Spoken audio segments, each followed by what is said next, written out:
23 से देने के बाद था, दूसरे बजट में भी कोई प्रावधान नहीं।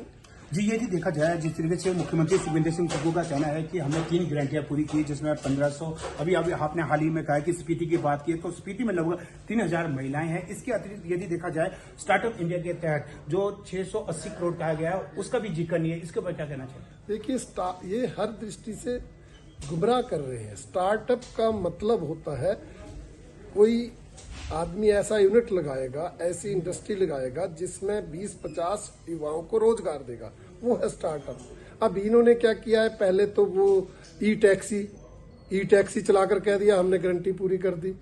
आज इन्होंने उसमें प्राकृतिक खेती जोड़ दी। तो ये कोई स्टार्टअप योजना नहीं है। स्टार्टअप योजना इन्होंने कहा था हम 10 करोड़ रुपए प्रति विधानसभा क्षेत्र 680 करोड़ रुपए के बजट का प्रावधान करेंगे। उसका ना पहले बजट में जिक्र था तो ना आज जिक्र है।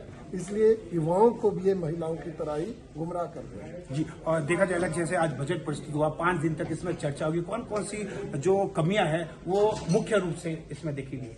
देखिए, इसमें कमियां ही कमियां हैं। अभी तक तो बजट भाषण सुना है, उस भाषण को सुनकर हम रिएक्शन दे रहे हैं। अब इसको पढ़ेंगे और पढ़कर हर पहलू पर जो जिस तरह से इस सरकार ने इस बजट के माध्यम से जनता को गुमराह करने का प्रयास किया है उसको उजागर करेंगे। सुझाव भी देंगे कि अगर इसको बेहतर करना था तो क्या किया जा सकता है, प्रदेश की जनता को फायदा पहुंचाने के लिए सरकार क्या करे। हम सिर्फ आलोचना ही नहीं करेंगे, चर्चा में सुझाव भी देंगे कि कुछ तो अच्छा करो ताकि हिमाचल की जनता को लाभ मिल सके। वहीं मुख्यमंत्री सुखविंदर सिंह सुक्खू ने कहा कि 365 दिन का जो इनकी अचीवमेंट है, यदि जिस तरीके से टेंडर प्रक्रिया कम की है, अन्य जो व्यवस्था है वो की गई है, इसके ऊपर क्या कहना रहेगा? उस पुस्तक में क्या क्या उल्लेख है?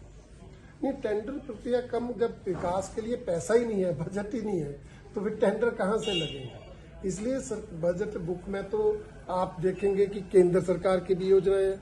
केंद्र की जो ऑर्गेनिक खेती को लेके है वो भी है, मोटे अनाज को लेके बात है वो भी इसमें है, प्रधानमंत्री ग्राम सड़क योजना का भी जिक्र इसमें है। इसमें तो जो पिछले साल बातें कही थी ये जो इलेक्ट्रिकल व्हीकल्स को लेके वो भी इसमें चर्चा है। इसमें या तो केंद्र सरकार की योजना है, पिछली बजट की बातों को दोहरा दिया है। नया क्या है, जो नए नारे हैं उनको साकार करने के लिए बजट नहीं है। तो इसलिए कुल मिलाकर ये निराशाजनक है। जी, आखिरी प्रश्न ये रहेगा, कांग्रेस का 10 गारंटी को लेकर जो सत्ता आई, इनमें से आप क्या मानते हैं कि कितनी गारंटियां पूरी हुई है या कितना प्रतिशत कार्य पूरा किया गया है? पूरी तरह से एक भी गारंटी पूरी नहीं हुई। सिर्फ एक ये ओपीएस की बात करते हैं, उसमें भी इन्होंने कहा था 1,36,000 कर्मचारियों को फायदा होगा, जबकि उसमें पूरे कर्मचारियों ने ओपीएस को अडॉप्ट नहीं किया। जिन्होंने अडॉप्ट किया है वो भी अभी विचार कर रहे हैं कि कैसे उसको पूरा किया जाएगा, क्योंकि उसमें जो केंद्र से पैसा मिलता है वो वापस जमा कराना है। तब अब लोगों को समझ आ रहा है जब पैसा हम जमा करा देंगे बाद में हमें जो है पेंशन जो मिलेगी वो कितने साल मिलेगी, वो एक दुविधा लोगों के मन में है। इसके अलावा और किसी गारंटी को पूरा करने की ओर तो प्रयास शुरू ही नहीं किए। जो थोड़ा बहुत प्रयास है वो ओपीएस को लेकर जरूर इन्होंने किया है, परंतु उससे कर्मचारी संतुष्ट नहीं। रणधीर जी, मैं आपसे एक क्वेश्चन है। जयराम ठाकुर जैसे लगातार बोलते हैं कि हम लोग बहुत ज्यादा काम कर रहे हैं हिमाचल में और बहुत ज्यादा जो है केंद्र सरकार से बहुत पैसा जो है वो हिमाचल में लाए हैं।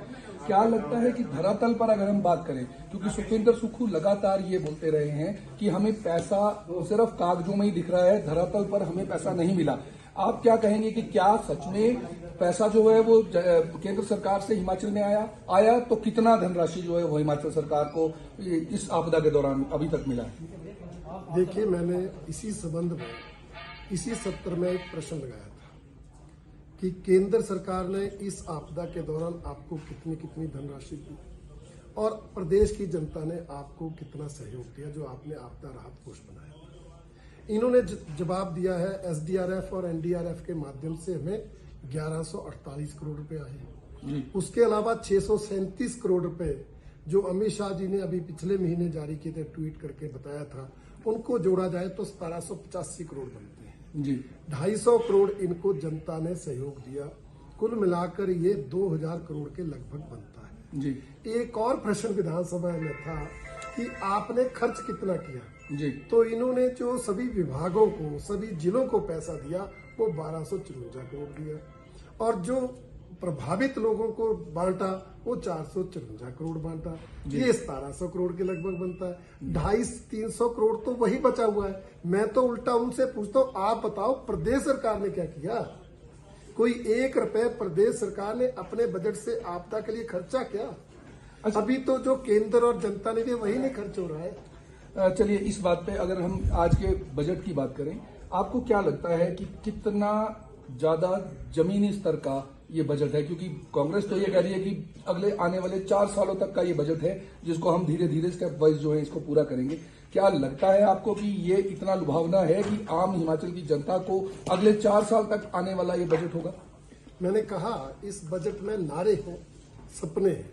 ना नारों को यथार्थ रूप देने के लिए बजट का प्रावधान है, ना सपनों को साकार करने के लिए कोई योजना है, कोई बजट।